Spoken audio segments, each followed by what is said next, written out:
The hype train is coming. Moicano for the belt this year or the next year, you know. If you doubt me, I'm gonna prove you wrong, my brother.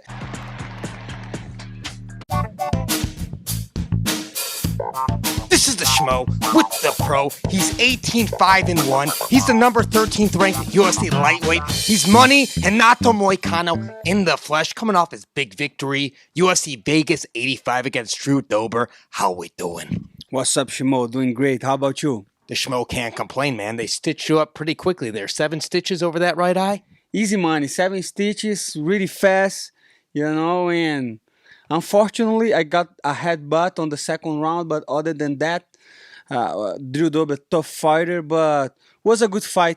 Like, I was more than a year without fighting, like recovering for an injury. So for me, overall, was a good performance. It's the price of victory sometimes, but hey, you stole the show, you took the mic in the post-fight. DC couldn't get any questions in because you're talking about your 62-year-old father who just had a son. By the way, you're a big brother again. Yeah, again, and he had a daughter like 6 years ago, and I was surprised. And then like 2 days ago, another son. So that's just crazy. I'm going to Brazil to meet my father, to see my little brother. But how crazy is that? 62 years old and he's still active. The man is a legend.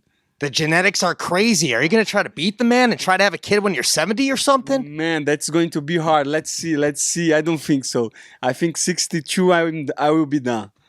Well, when you are done, you're talking about joining the police force, being a SWAT member. Proud to be an American and not the Moicano, soon to be.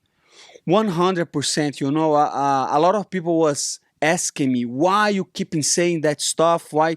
Because now I live in America and I become a man. Because I was when I started UFC, I was a kid. You know. Nowadays I have family and I want to my son grow up in a good environment, in a good country. And America was known by that, you know, to be a place that nobody is above the law, everybody respect the rules. So what does a country a good place to live is institutions, you know. And sometimes I feel many Americans, they are losing the faith in the system, they are losing the faith in institution. We are in a situation right now that people are losing the faith in the economic system, in everything. So I think we had to find a way to make the things better for America, because I have no doubt that was the greatest experiment in the world, like the republic, the democracy that we have in America, the separation between church and state and politics. And after I'm done with fighting, like I say, I want to serve this country as an officer. I think I will be done my part, because America already gave me so much, not only being able to provide for my family through a company like UFC, but I have the time to research, to study, to try to educate myself, to work on my personality, you know. And I'm not talking about in personality like being funny, or no, I'm talking about trying to be cultured, to try to understand about economics, politics, and how the things works. And after I learned that, of course I'm not done with it. 15 years from now, 20 years from now, I could talk about these topics in a very clearly way, you know. I'm just beginning. The last 5 years I have been reading a lot about stuff, but one thing I can for sure, America is the greatest experiment of the Western world, and I want to preserve that, and I want my son to grow up in a better place than we are now. He's well-educated, he's well-spoken, making everybody proud to be an American. But talk to the Schmo for a second. You're not shy on social media as well. Calling out who you want to fight next. UFC 301, Beneil Dariush. Even saying who Dober should fight next. Maybe it's Paddy Pimblett. But let's stick with you first. Beneil Dariush, is that the fight? I think that's the fight to make, you know. When they offered me Dober, I was not happy about the offer. And you could ask me why. You couldn't ask me why. Of course, Dober I think Drew Dober is better than half of the top 10, the top 15, just because he's a striker. Number one knockout artist in the lightweight, my brother. You can have opinions, you can have arguments, but you cannot deny numbers. And the guy is a knockout artist. He puts everybody out. And yesterday I show up, I did my thing. I think my striker is much better than what I showed yesterday. But like I say, 13 months without fighting, and I had so many injuries and so many problems throughout this training camp. But I'm not gonna be here complaining about what happened. The fact is Drew Dober is tough, and I think he's better than in the striking, especially than almost of all half of the top 15. So I was not happy because I did nothing to gain of this fight. He was number 15, I was number 13. I had come off my last fight, my last speech was great. I had some great momentum, but guess what? I got hurt and I lost the fucking momentum. And now was the time to get back to the track, to send the message. And I think right now I should fight Beneil Dariush. That's the fight to make. He lost 2 times last year, and I'm winning. In lightweight, I'm 5-1 in lightweight. 3 submissions. So I think I am in the spot that they cannot deny me someone on the top 10, and I think this guy will be Beneil Dariush. So prepare yourself, my brother, because I'm bringing hell to the fight. 2-fight win streak for you. Winner of 4 of your last 5. He's calling out Beneil Dariush, but you like Paddy Pimblett for Drew Dober. Yeah, I respect a lot Drew Dober. I was telling him after the fight, he was one of the guys that I didn't want to fight because I know his power. I know I had nothing to gain about this fight. I really, even though I was favorite on the Vegas, on the sport books, everybody was saying, man, Drew Dober is so powerful, he gonna knock you out and this and that. And I say, okay, of course it is a fight, everything can happen, but I know I'm better than him. But after I fight him, I think he needs to fight a guy that a high profile, because he showed that he's good, that he got better on the grappling, that his striking was always good. So I want to see a guy like Paddy Pimblett. Let's see what Drew Dober does to Paddy Pimblett, and I can tell you, it's not gonna be, it's not gonna be pretty, it's not gonna be easy, and Paddy Pimblett will be in trouble. So I hope they give Paddy Pimblett Drew Dober. But guess what? UFC not gonna do that, and we know it. But sometime UFC will have to stop protecting Paddy Pimblett, and we will see what he's made of. Okay, because last fight, throwing Tony Ferguson to fight him, the level of disrespect was unbelievable, my brother. But again, I am nobody in this fucking game. I'm trying to get my space, and I'm just telling you what I think. I just tell what it is and what I see. And now it's time for Paddy Pimblett to fight somebody on the top 15 caliber, and I think Drew Dober will be a good fight. He says it how he feels it, but who's going to be the main event for UFC 300? We're being teased by this thing, man. Man, I was asking in Twitter yesterday, and let me tell you something. If they don't bring Brock Lesnar or some shit like that, Anderson Silva, people gonna be mad. Because if they put Leon Edwards against Belal Muhammad, people are gonna be mad.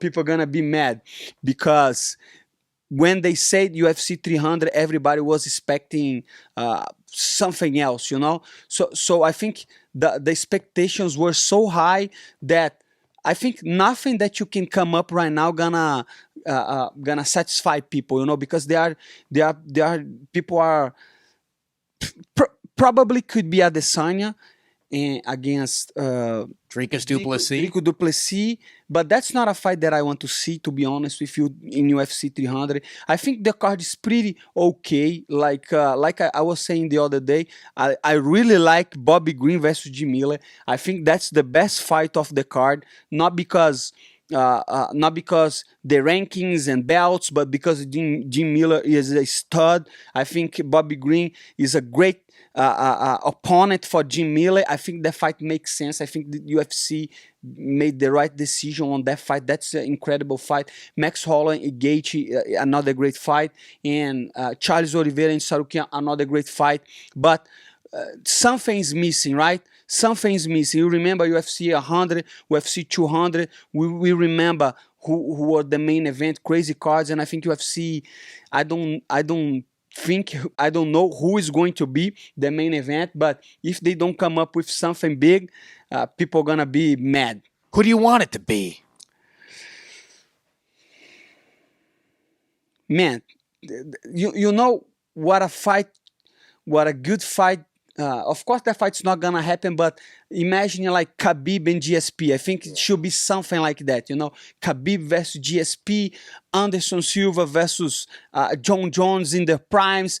I think for UFC 300, we should thinking about a fight like that, you know. And I don't want to disrespect guys like Alex Pereira, champion, unbelievable fighter. I am biggest fan.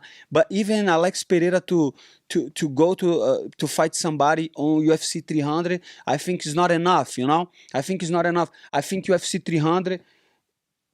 And even McGregor. I think McGregor, of course, we have to respect the man. The man changed the. Yesterday, I was saying on Twitter too, you know, I used to hate McGregor, you know, and of course, I want to fight him. He's the money fight.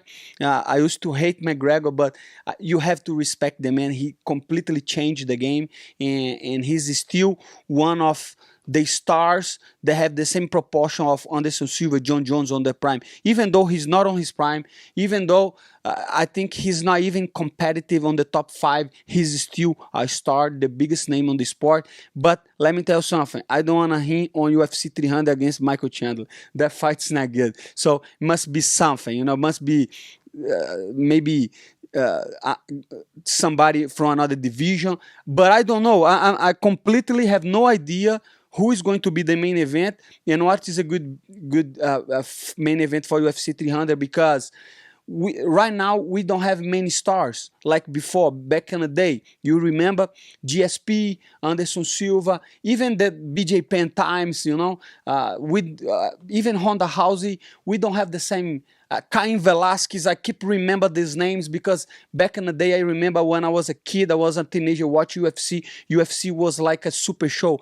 But now we have these fights like yesterday, UFC Apex, and I was not happy about that too, but who gives a shit about that? But it's just too quiet for you?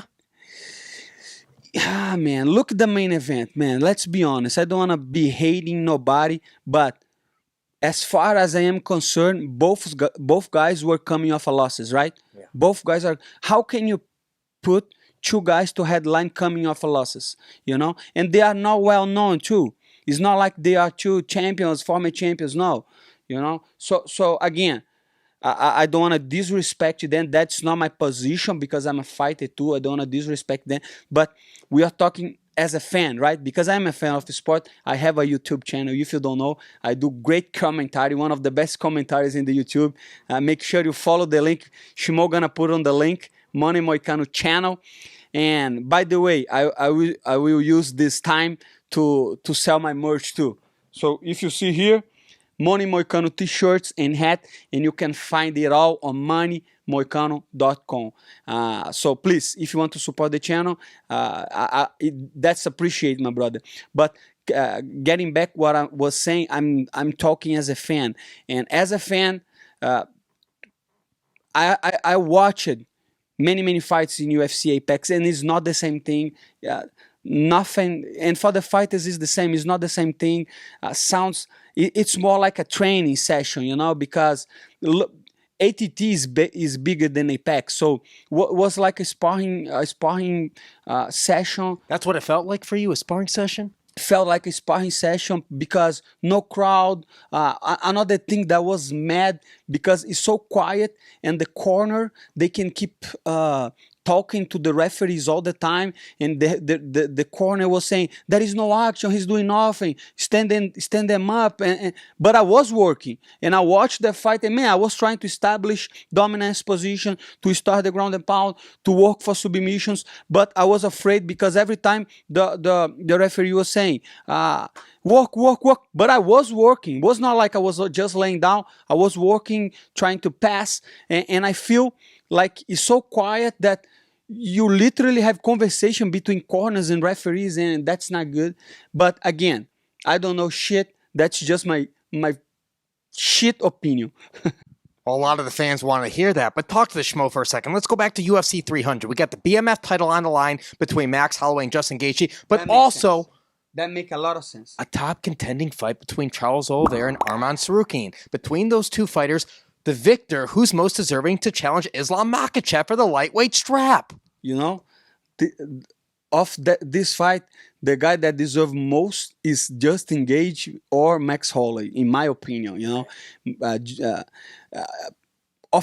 we don't know what's going to happen. This UFC 300 is going to be definitely the show that's gonna put somebody to fight for the lightweight title, and of course Charles, former champion, Tsarukyan, prospect, very young. Everybody is very high on him, and whoever wins is going to be one step forward, one step of the title fight. Do you favor one man over the other in that fight?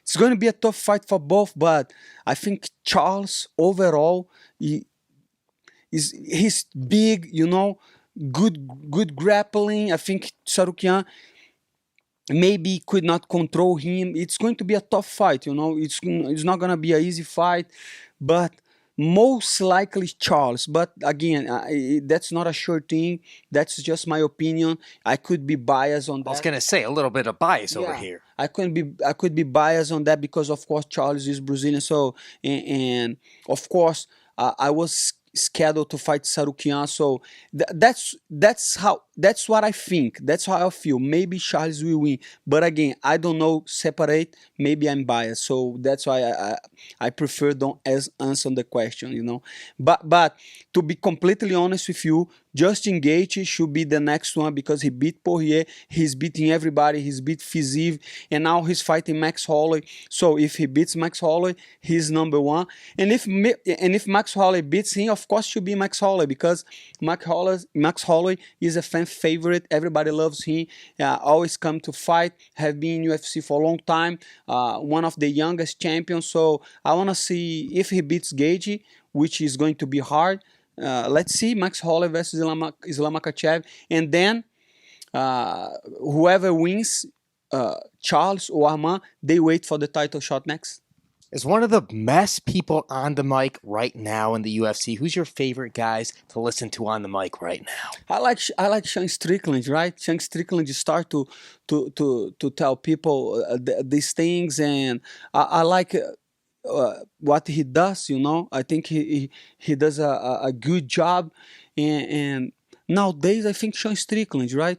I don't remember any other fighter that are good on mic. Of course, Conor McGregor was always great and was funny too. Back in the day, I didn't appreciate it at all because I didn't understand the game. You know, I took everything personal. Like was like when Kobe Covington was talking shit about Brazil, and even Chael Sonnen. I was mad, brother. I was mad, but I understand that's a game. You know, fair play, and it is what it is. Final message for all the Money Moicano fans out there worldwide.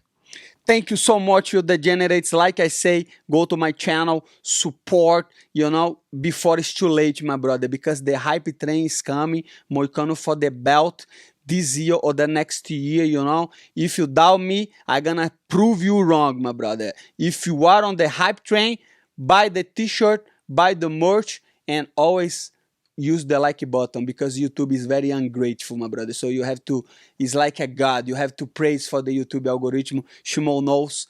Big channel. Mine is still a small channel, but eventually gonna be a big channel, and I'm gonna talk about fights. And another good thing, on Friday, I will be doing commentary for the CFFC. So you guys going to see my broken English one more time live on UFC Fight Pass. Us. There it is. He's the pro. I'm the schmo here in Las Vegas. We're out. Oof.